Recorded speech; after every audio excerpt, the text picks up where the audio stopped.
Another night with Canadian basketball fans booing the national anthem for America at a game over the weekend, a sign of global angst over the escalating trade war with the United States. New tariffs on all steel and aluminum imports are set to take effect this week. President Trump delayed blanket tariffs on Canada and Mexico hours after they were supposed to take effect last week, but relations between the two countries remain sour. This weekend, the president signed an executive order seeking to ice out Canadian lumber imports.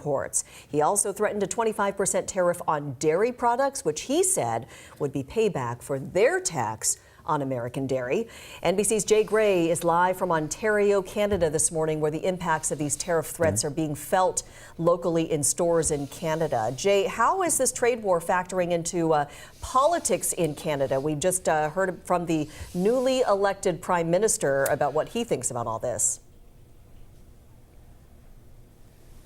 Yeah, Jake. Mark Carney, who's a banker, will be sworn in as the new and interim prime minister. That's expected to happen sometime this week as Justin Trudeau is stepping aside.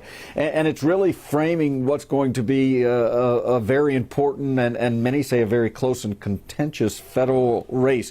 He will be running against the conservative leader here, Pierre Poilievre. And that's someone who the president said between the two, he's more likely to be able to work with.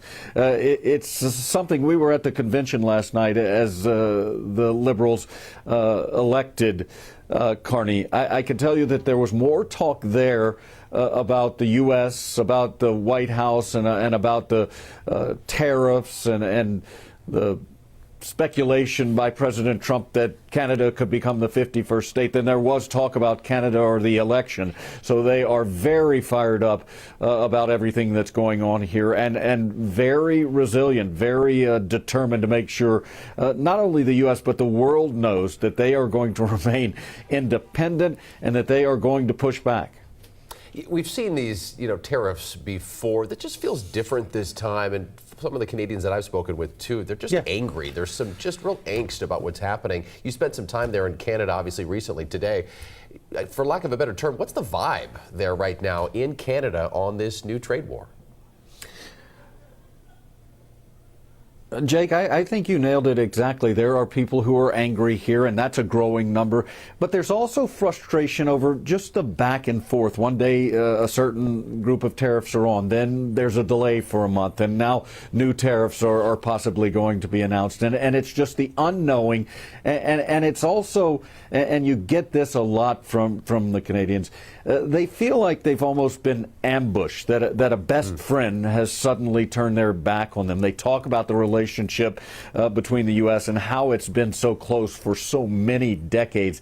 And one thing I pushed on a bit when I talked with Canadians is your frustration, your anger with the government, or is it with the people of the United States?